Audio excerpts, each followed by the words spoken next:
Hermanos, hoy continuamos con nuestra serie de verdades centrales en la fe cristiana, explorando quién es Dios y su revelación en la historia de la redención. Hasta ahora hemos visto su obra creativa y soberana, cuando el pastor Dionis nos habló de Dios como creador.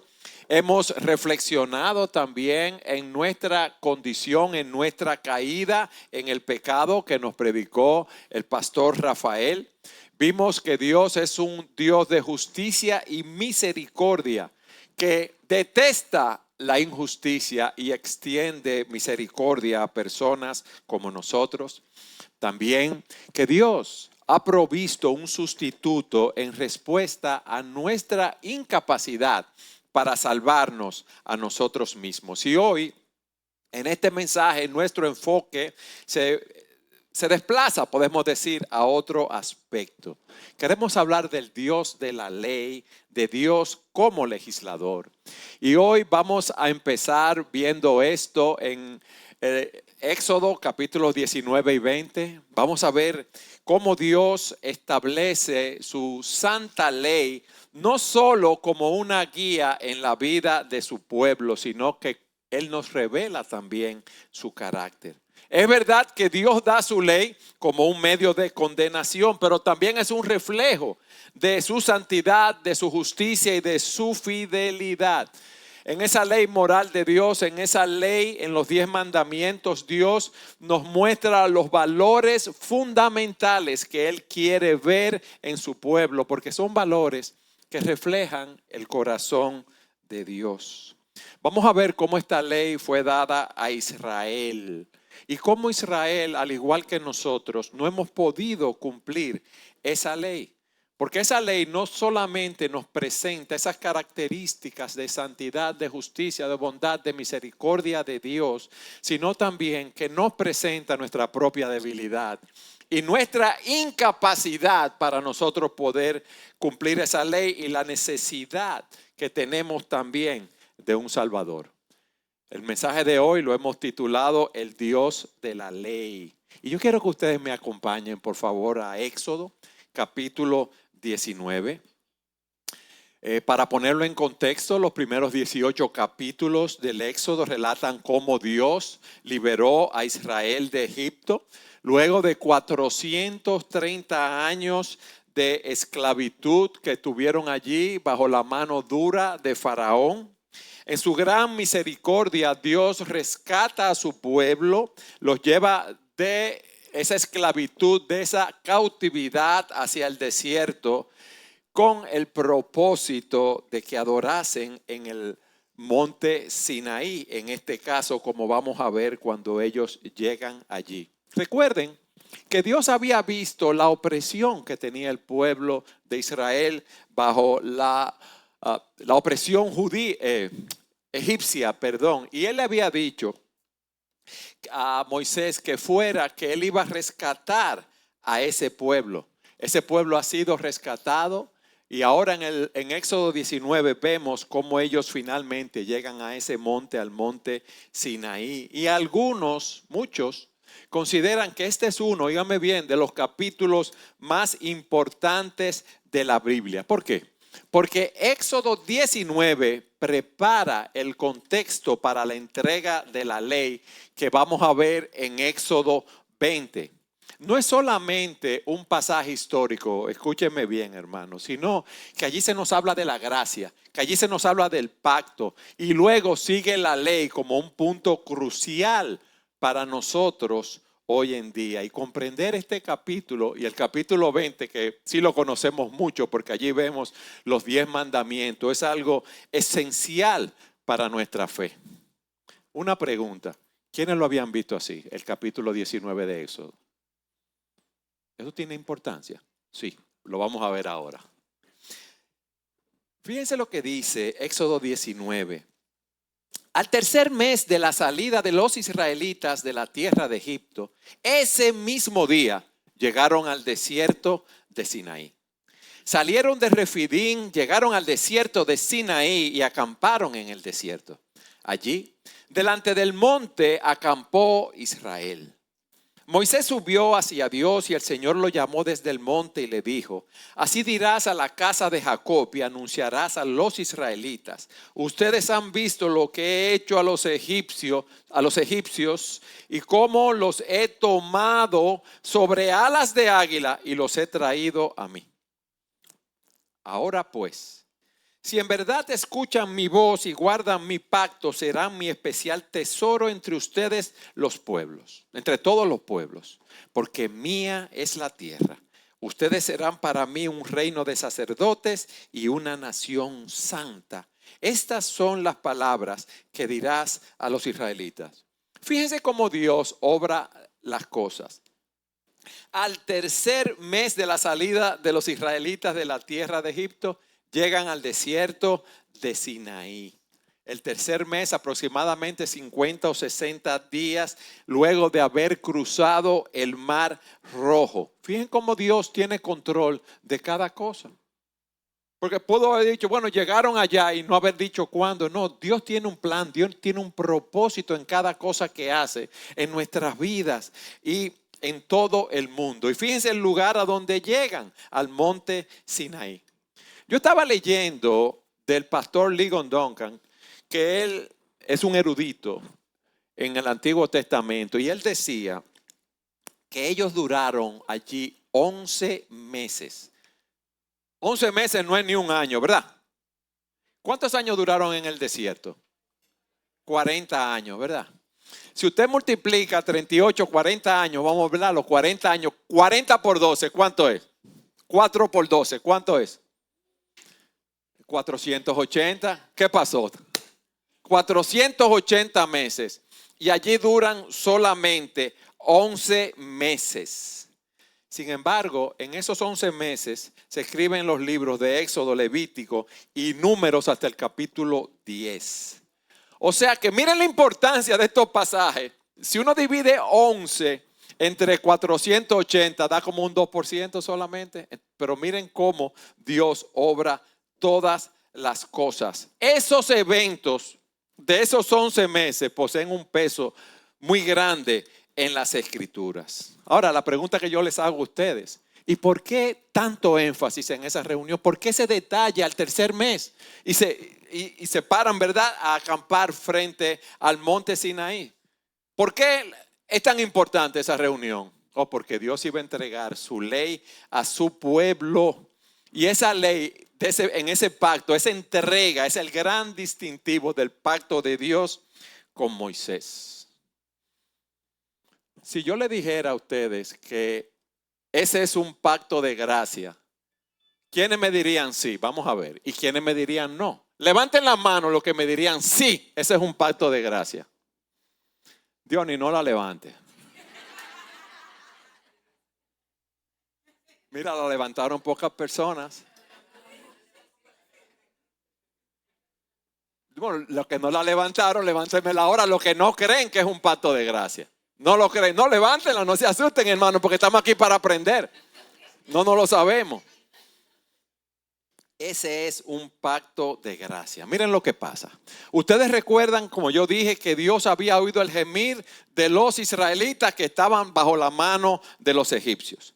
Le había dicho a Moisés que fuera allí para decirle que Dios los iba a liberar.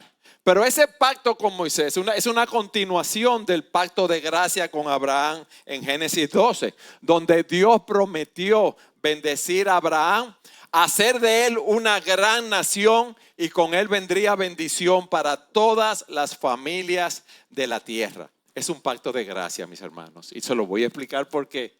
Pero su singularidad es que en ese pacto de gracia fue revelado la ley de Dios. Lo que pasa es que uno asocia la ley de Dios a mandamientos, a los fariseos, pero vamos a ver cómo es esa ley.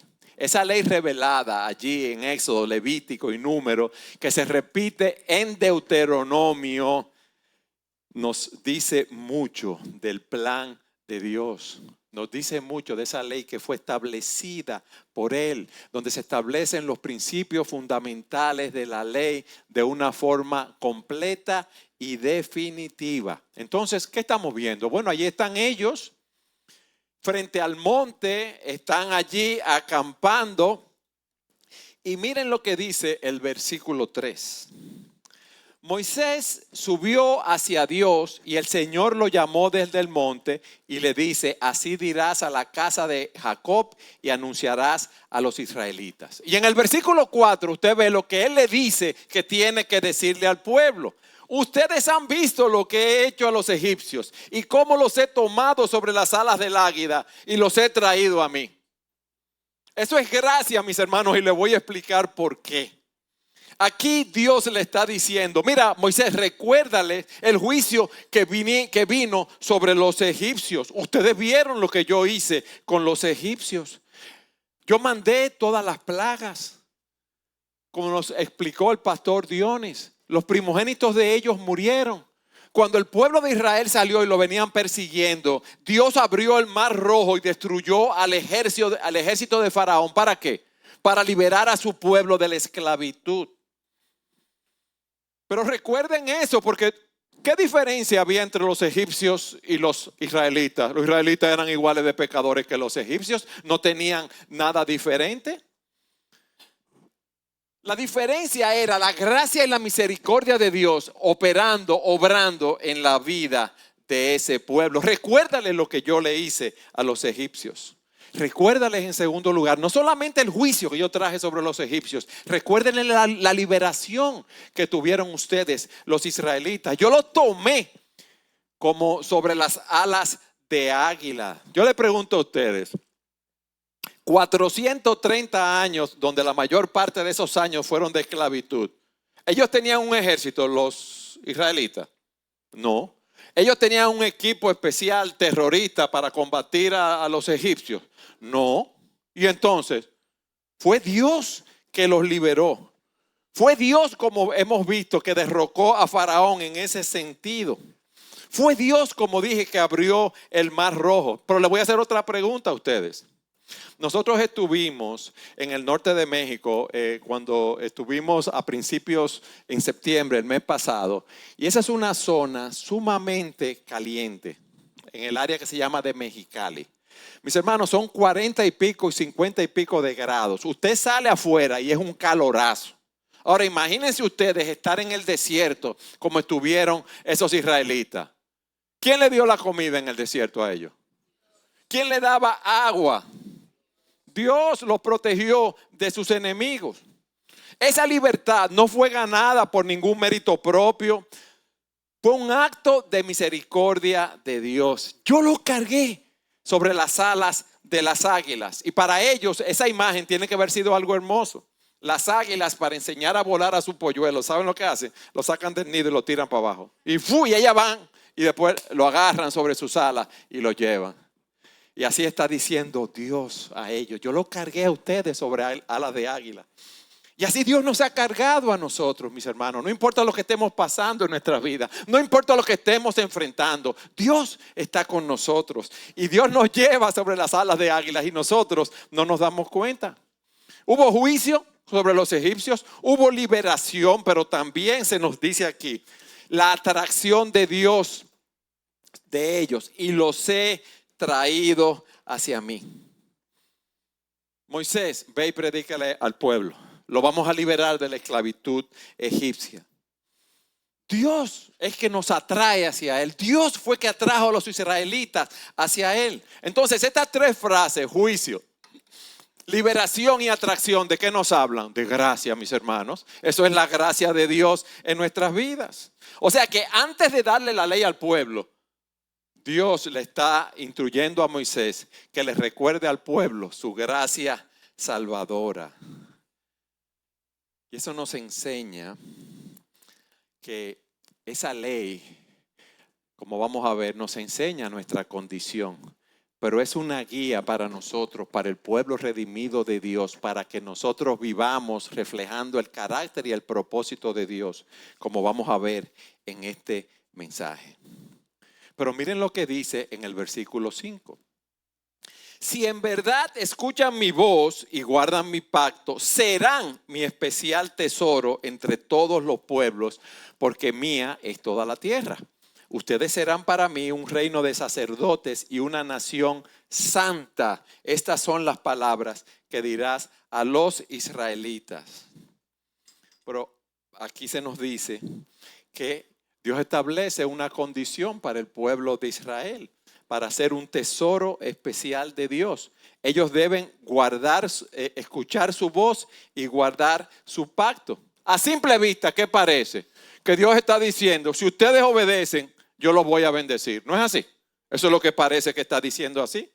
Como si fuera necesario el esfuerzo humano para la salvación. Pero en los versículos anteriores, ¿qué vimos? La gracia de Dios operando. Entonces, ¿cómo debo yo interpretar estos versículos? Déjenme decirle o leerles lo que dice el pastor Ligon Duncan. Moisés no les está diciendo, obedezcan la ley de Dios y a cambio Él los hará su posesión especial, su reino de sacerdotes y su nación santa.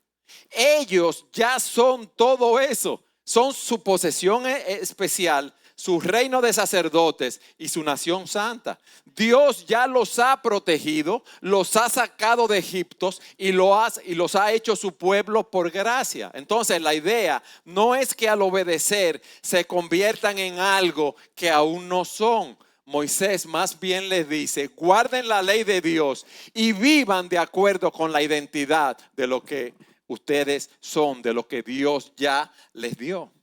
Al obedecer, dice él, ellos vivirán plenamente como el pueblo especial, el reino de sacerdotes y la nación santa que Dios los creó para ser. Podrán vivir como aquello para lo cual Dios los creó.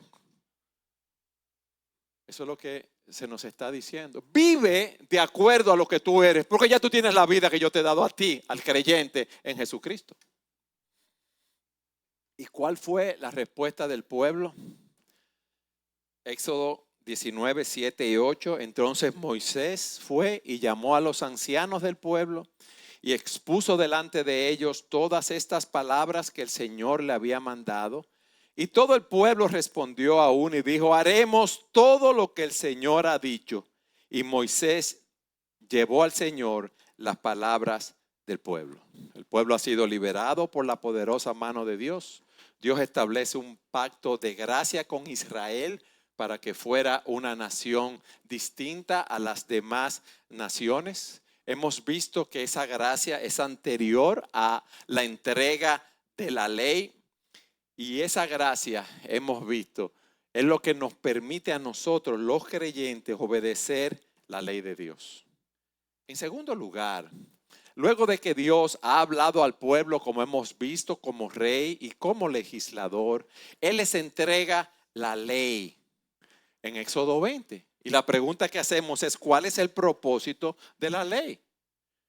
Y si ya yo, ¿verdad? Como creyente he sido salvo por gracia, ¿por qué debemos obedecer los mandamientos? ¿Por qué siguen siendo relevantes? ¿Por qué siguen teniendo autoridad en nuestros días? Hermanos, no se trata esos mandamientos de una simple lista de reglas, sino de un camino que el creyente debe tener hacia una relación más profunda con Dios. Esa ley nos muestra el estándar de la justicia de Dios, pero también nos muestra nuestra incapacidad para cumplirla. Fíjense lo que dice, vamos allí ahora a Éxodo 20, 1 y 2.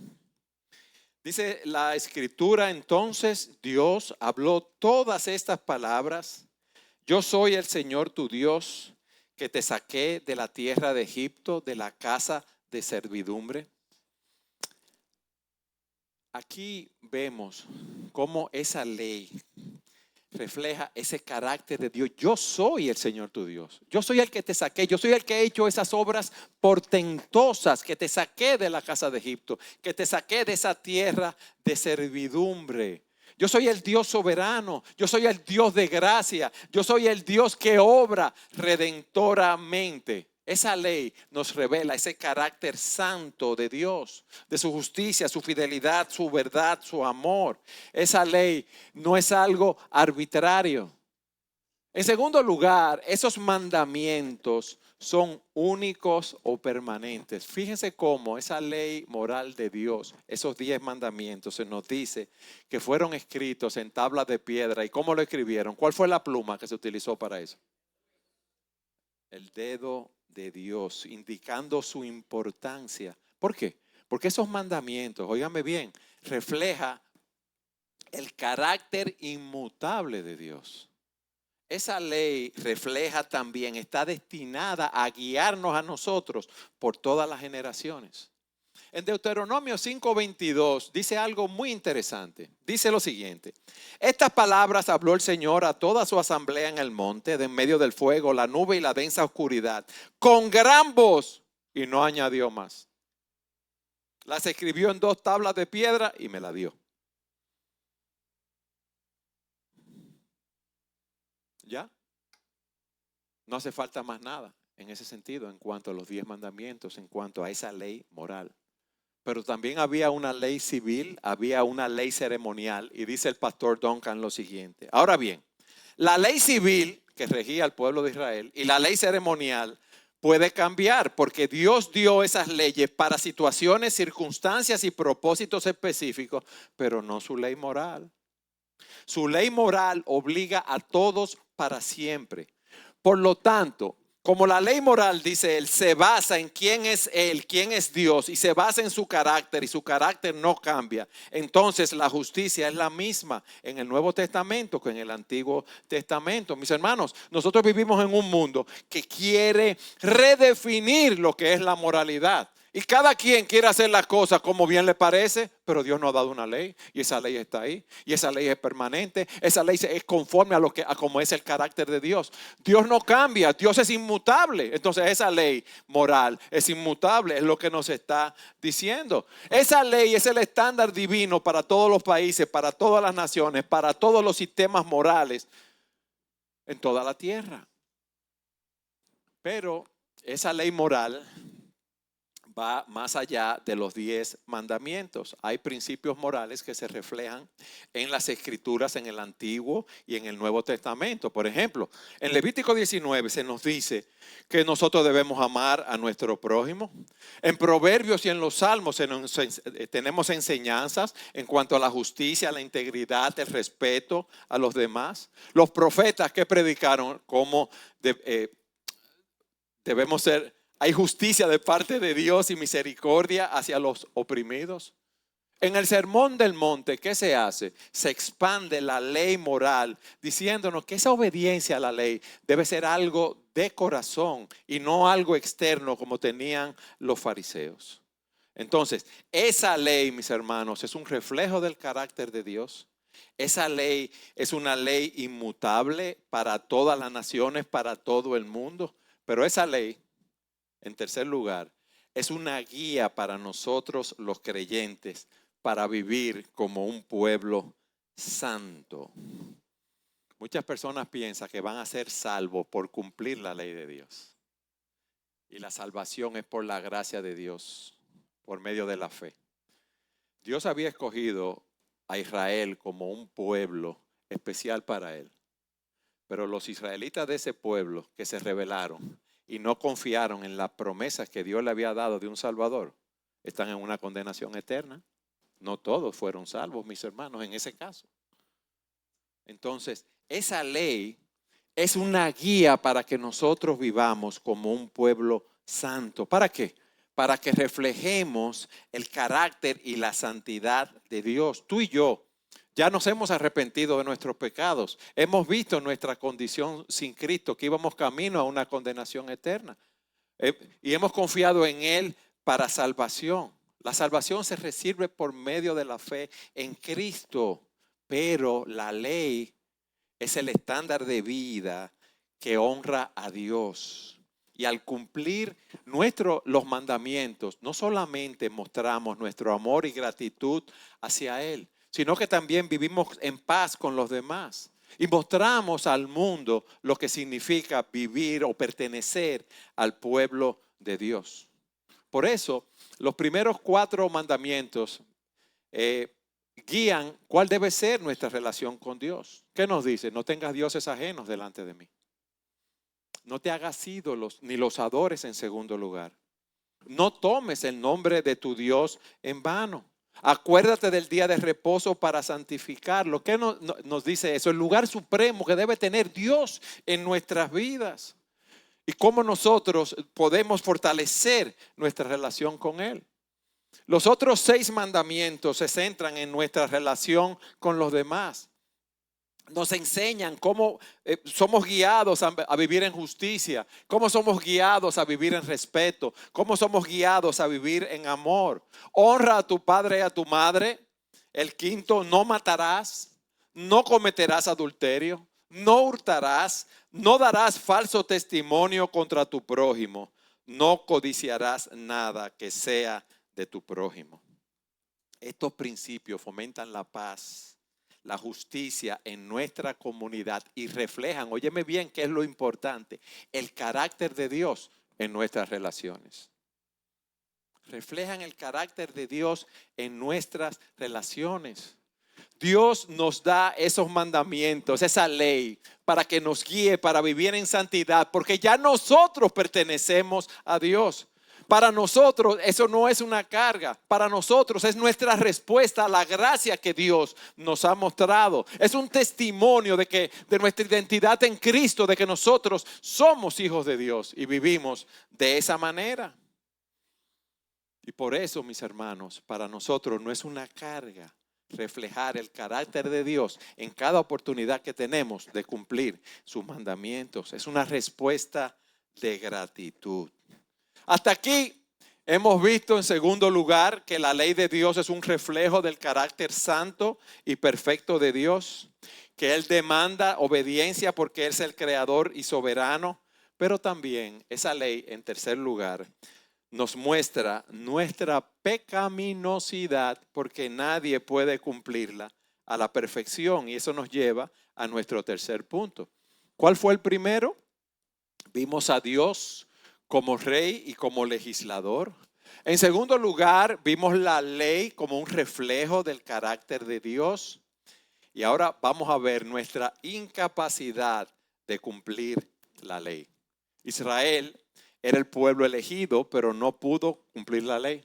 Mis hermanos, en el desierto, viendo las grandes obras que Dios había hecho con ellos, Israel vivía alabando y adorando a Dios. Vivían con un chisme y una queja y un pleito y una murmuración. Cuando Dios le da la ley, no dice nosotros la vamos a cumplir, ¿sí o no? Sí, dijeron la voy a cumplir y no la cumplieron. El no fue de que no la cumplieron. Hermanos, cuando Moisés estaba en el monte recibiendo la ley de Dios, ¿qué pasó con el pueblo de Israel? Hicieron un becerro de oro, no un buey, sino un becerro de oro. Hermano, no sabemos qué pasó con Moisés, pero entonces vamos a hacer un becerro que nos proteja. ¿Y qué hizo Aarón, el hermano de Moisés? Le hizo el becerro. Hermano, continuamente ese pueblo, al igual que nosotros, porque no somos mejores que ellos, vivía apartándose de Dios. Idolatría, injusticia, desobediencia. Dios puso reyes sobre ellos y esos reyes se desviaron también. En Deuteronomio se nos dice la incapacidad de Israel para cumplir con la ley. Miren lo que dice Deuteronomio 9, 6 y 7. Entiende pues que no es por tu justicia que el Señor tu Dios te da esta buena tierra para que la posea, pues eres un pueblo terco. Acuérdate, no olvides cómo provocaste a ir al Señor tu Dios en el desierto, desde el día en que saliste de la tierra de Egipto hasta que llegaron a este lugar. Han sido rebeldes contra el Señor. Ellos no fueron elegidos porque fueran justos, sino por la gracia de Dios, porque ellos habían mostrado una y otra vez su incapacidad de obedecer a Dios. Habían mostrado su rebeldía después de experimentar esa liberación. La ley, repito, tiene como propósito mostrarnos el estándar de justicia de Dios, pero también nos revela nuestra incapacidad para cumplirla. ¿Por qué? Porque Dios exige una obediencia perfecta, óyeme bien, en pensamiento, en palabra, en acción, en nuestras vidas, desde el día que nacimos hasta el día que morimos. Y nadie puede cumplir esa ley a la perfección. Los israelitas, ese pueblo, ellos tenían esa naturaleza pecaminosa. No podían cumplir esa ley al igual que tú y que yo. ¿Qué dice la Escritura? No hay justo ni aun uno, no hay quien entienda, no hay quien busque a Dios. Todos se han desviado, a una se han hecho inútiles, no hay quien haga lo bueno, no hay ni siquiera uno. O sea que no hay ningún hombre que sea bueno. Ese pecado es universal y esa incapacidad para cumplirla también es universal en ese sentido. ¿Qué dice el apóstol Pablo? Viendo los deseos y las pasiones que él tenía, porque yo sé que en mí, es decir, en mi carne, no habita nada bueno, porque el querer está presente en mí, pero el hacer el bien no. Pues no hago el bien que deseo, sino el mal que no quiero, eso practico. Aunque tú quieras cumplir la ley, si tú no tienes el Espíritu de Dios, tú no puedes cumplirla. Pero hay más que eso. Dice Pablo a los Gálatas: todos los que son de la obra de la ley están bajo maldición, pues escrito está: maldito todo el que no permanece en todas las cosas escritas en el libro de la ley para hacerla. O sea que si tú violas un pequeño mandamiento, si tú lo has violado, ya tú tienes una condenación eterna. ¿Cuál es la paga del pecado? Dice la Escritura: muerte. Y la dádiva de Dios, vida eterna en Jesucristo. Y eso nos lleva a nosotros a nuestro cuarto punto. Esa ley nos señala la necesidad que tenemos de un Salvador, mis hermanos. La ley nos señala la necesidad que tenemos de un Salvador. Vamos a Gálatas capítulo 3, versículo 24.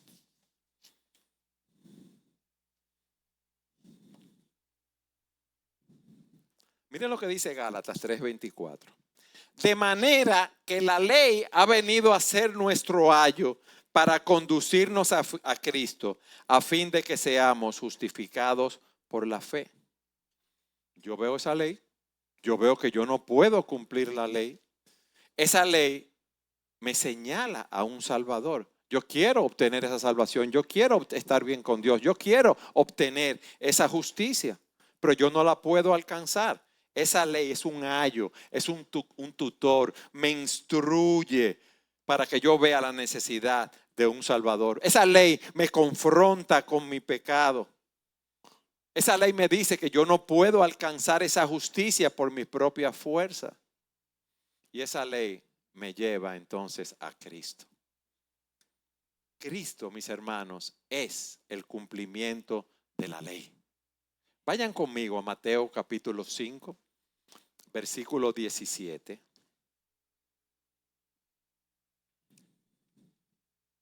Mateo 5, 17. Dejemos que sea la palabra de Dios la que nos hable.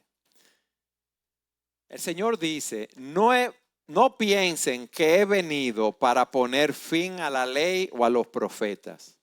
No he venido para poner fin, sino ¿para qué? Para cumplir. Porque en verdad les digo que hasta que pasen el cielo y la tierra, no se perderá ni la letra más pequeña, ni una tilde de la ley, hasta que todo se cumpla. Mis hermanos, Cristo no vino a abolir la ley, Él lo está diciendo. Él vino a cumplir esa ley y la cumplió a la perfección. Entonces, la justicia de Cristo es suficiente para todos aquellos que creen en Él. Mis hermanos, nuestra relación con Dios, óigame bien, no se basa en nuestra habilidad para obedecer la ley perfectamente, sino nuestra relación con Dios se basa en que nosotros hemos confiado en Cristo y su obediencia perfecta. ¿Por qué? Porque Él cumplió la ley en nuestro lugar. Y mi pregunta es esta: ¿tú estás descansando en la justicia de Cristo ¿O tú estás tratando de ganar el favor de Dios por tus propias obras? Aceptar la justicia de Cristo nos permite vivir en libertad sin la carga de la perfección. Reflexiona en eso, que no quiero pasar de ahí hasta que tú no pienses. ¿Tú estás descansando en la justicia de Cristo o estás tratando de ganar el favor de Dios mediante tus propias obras? Si tú quieres ganar el favor de Dios por tus propias obras, vas a vivir como un miserable, porque no vas a poder alcanzar ese objetivo.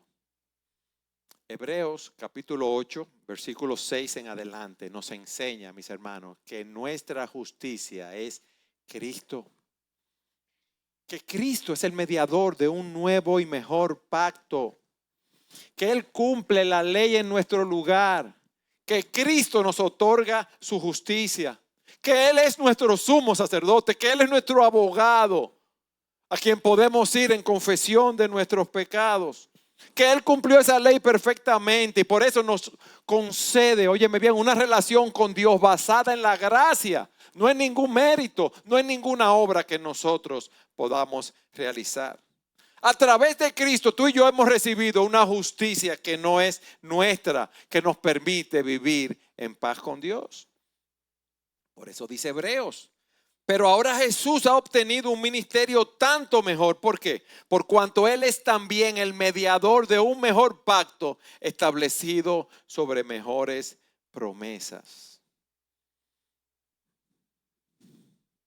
Mis hermanos, hemos visto a Dios como rey, como legislador.